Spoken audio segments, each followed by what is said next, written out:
Aujourd'hui, je vous emmène dans un voyage à travers les différents tests de personnalité qui existent et qui sont le plus souvent utilisés en entreprise.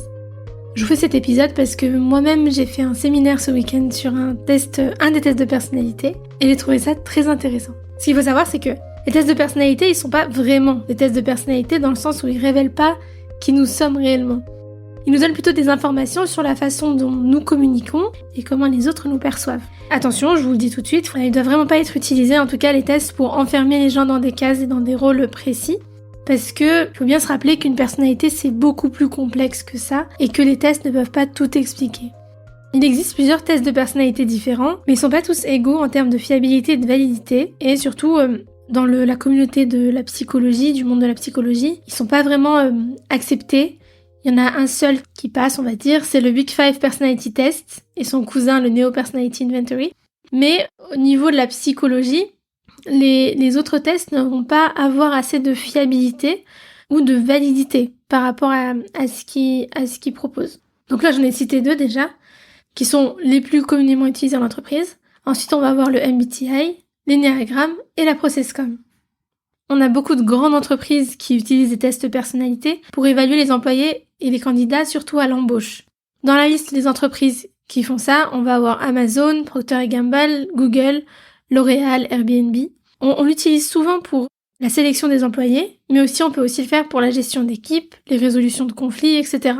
Ce qui est important aussi de noter, c'est qu'elles n'utilisent jamais juste un test de personnalité.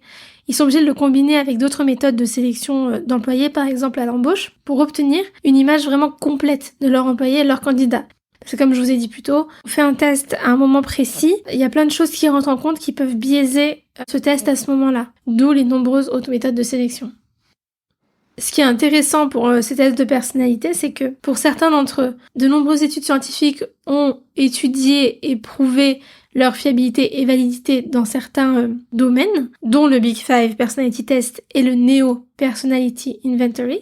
On va aussi y retrouver une certaine utilité, parce que ces tests ils peuvent aider à mieux se comprendre la personnalité des autres, et surtout améliorer les relations interpersonnelles, professionnelles. Aussi, on peut avoir des informations assez détaillées sur nos forces et nos faiblesses individuelles, ce qui permet de mieux comprendre comment on fonctionne et comment on peut s'améliorer. Les inconvénients qu'on va avoir, c'est que souvent, il y a un coût. Si vous voulez vraiment passer les tests, il va falloir payer. Passer un test tout seul ne suffit pas. Il vaut mieux être accompagné d'un coach ou d'un spécialiste du test en question pour avoir vraiment une interprétation assez correcte. Dans les autres inconvénients, on va retrouver les limitations. Il ne faut pas que les résultats de ces tests soient utilisés de manière restrictive ou discriminatoire. C'est une image globale d'une personne. On ne peut pas la réduire qu'à ce test de personnalité. Le Big Five Personality Test, ou Big Five Trait Theory, est l'un des modèles les plus largement utilisés en entreprise et en psychologie. Et il est utilisé pour évaluer des traits très précis de personnalité comme l'extraversion, l'agréabilité, la conscience, la stabilité émotionnelle et l'ouverture d'esprit. Il a été utilisé dans vraiment beaucoup de domaines, je vous l'ai dit, en entreprise avec la sélection des employés, ou bien les thérapies ou les études de marché. Il a pour but de mesurer des traits de personnalité qui sont considérés comme étant les plus importants pour décrire des différences individuelles. Et ce qui est fou, et c'est pour ça qu'il est aussi respecté entre guillemets par la communauté la psychologie, c'est que ils arrivent à définir si certaines personnes ont des pathologies psychiatriques avec la réponse de ce test-là. Le Neo Personality Inventory est un test de personnalité qui mesure 5 grands facteurs de personnalité: l'extraversion, l'agréabilité, la conscience, la stabilité émotionnelle et l'ouverture d'esprit. La différence avec le Big Five Personality Test, c'est qu'il propose plus de sous-types. Et lui aussi, il a été utilisé dans le milieu professionnel, académique, pour évaluer les traits de personnalité. Le MBTI, il a été utilisé dans les milieux plutôt professionnels et académiques aussi. Il est utilisé pour améliorer les relations professionnelles, interpersonnelles, les relations avec son équipe, la communication, mais aussi pour comprendre sa propre personnalité et celle des autres. Pour aller un peu plus dans les détails, le MBTI se concentre sur l'analyse des préférences individuelles dans les domaines de la perception et du jugement. C'est un peu spécifique à celui-ci. Alors, ça se divise en 4 dimensions. On va avoir l'extraversion, l'introversion, sensation, intuition, pensée, sentiment et jugement, perception. L'énéagramme, c'est un autre type de personnalité qui est très populaire. Lui, il se concentre sur 9 types de personnalités différentes, sur leur motivation et leurs peurs sous-jacentes.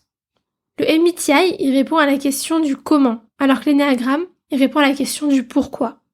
L'énéagramme, il est basé sur l'idée aussi que chaque individu a une prédisposition naturelle à une certaine façon de penser, de ressentir et de se comporter. Il a pour but de décrire les motivations et les besoins inconscients des individus. Il est souvent utilisé aussi dans le milieu professionnel pour aider les gens à mieux comprendre leur personnalité, celle de leurs collègues, pour mieux travailler ensemble.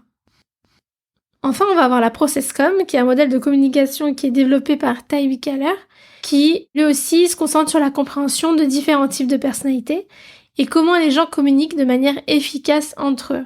Pareil, il a beaucoup été utilisé dans le monde professionnel pour améliorer les relations interpersonnelles. Il peut être très efficace dans les contextes de gestion de conflits, résolution de problèmes et si on veut gagner en leadership. Avec la ProcessCom, on a aussi un modèle de communication qui vise à aider les individus à comprendre leurs motivations et leurs besoins, ainsi que les motivations et les besoins des autres. Il se base sur l'idée que chaque individu a un style de communication unique et qu'il réagit différemment aux situations stressantes. Il a pour but de permettre aux individus de mieux communiquer les uns avec les autres. En somme, tous ces tests de personnalité, ils ont pour but de décrire les traits de personnalité d'une personne et de les catégoriser dans des types, mais ils ne suffisent pas à décrire complètement la complexité d'une personne. On ne doit pas se fier aveuglement aux résultats et surtout ne pas les utiliser pour étiqueter ou limiter les gens. Il faut vraiment les faire avec une approche positive, dans une approche d'amélioration, parce que en soi, ils peuvent nous aider à nous améliorer dans nos relations, dans notre compréhension de notre fonctionnement. Il faut pas que ce soit utilisé pour nous limiter, nous comparer aussi, parce qu'en fait, chaque personnalité a ses qualités, a ses défauts, donc il n'y en a pas une qui est mieux que l'autre. Elles sont toutes complémentaires en plus. Il faut voir ces résultats comme un point de départ pour une introspection beaucoup plus approfondie. C'est idéal aussi de le faire avec un coach, un thérapeute. C'est important que la décision de faire le test de personnalité vienne de nous-mêmes et qu'on soit prêt aussi à accepter les résultats, même s'ils nous plaisent pas. C'est important de considérer aussi le résultat comme un point de départ pour un travail sur soi-même et de se demander ce qu'on peut faire pour s'améliorer. En conclusion, les tests de personnalité peuvent être des outils pour mieux comprendre soi et les autres, mais il faut les utiliser avec prudence et pas se fier aveuglément aux résultats, ne pas se mettre dans des cases et ne pas mettre les gens non plus dans des cases. C'est important de ne pas étiqueter ni les personnes ni soi-même. Chaque individu est unique.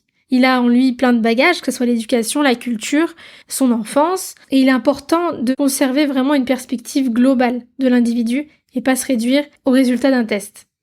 Il y a tellement de choses qui font de nous ce que nous sommes, alors ne vous laissez pas définir par un test de personnalité, mais plutôt utilisez-les comme un outil pour mieux vous comprendre et mieux comprendre les autres. Et si vous obtenez un résultat qui correspond pas du tout à votre perception de vous-même, ne vous inquiétez pas, c'est juste un test après tout, et vous êtes beaucoup plus complexe et fascinant que ça. J'ai réussi à trouver sur internet le MBTI et le Big Five Personality Test, donc vous pouvez le faire, prenez bien le temps de le faire de façon posée, donc je vous laisserai voir, vous me direz si vous avez envie de quelle personnalité vous faites partie. Ce week-end, j'ai fait un séminaire sur l'énéagramme avec le couple Lagda, et voilà, c'est hyper intéressant, j'ai bien aimé l'approche, ça m'a donné envie d'en savoir plus. Grâce à ce séminaire, j'ai compris aussi mon gros point d'amélioration que j'avais du mal à travailler ces derniers mois. J'ai déjà pu mettre plusieurs petites choses en place pour m'améliorer à ce niveau-là. Donc voilà, j'espère que vous avez bien aimé cet épisode. N'hésitez pas à me dire ce que vous en avez pensé. Est-ce que vous avez déjà passé des tests de personnalité, que ça soit seul, avec une psychologue, un thérapeute ou même en entreprise d'ailleurs? Est-ce que vous, pour les entretiens d'embauche, vous avez déjà eu à passer ça? N'hésitez pas à laisser une note ou un commentaire sur la plateforme sur laquelle vous écoutez le podcast. On se dit à la semaine prochaine dans le podcast La quête du manager.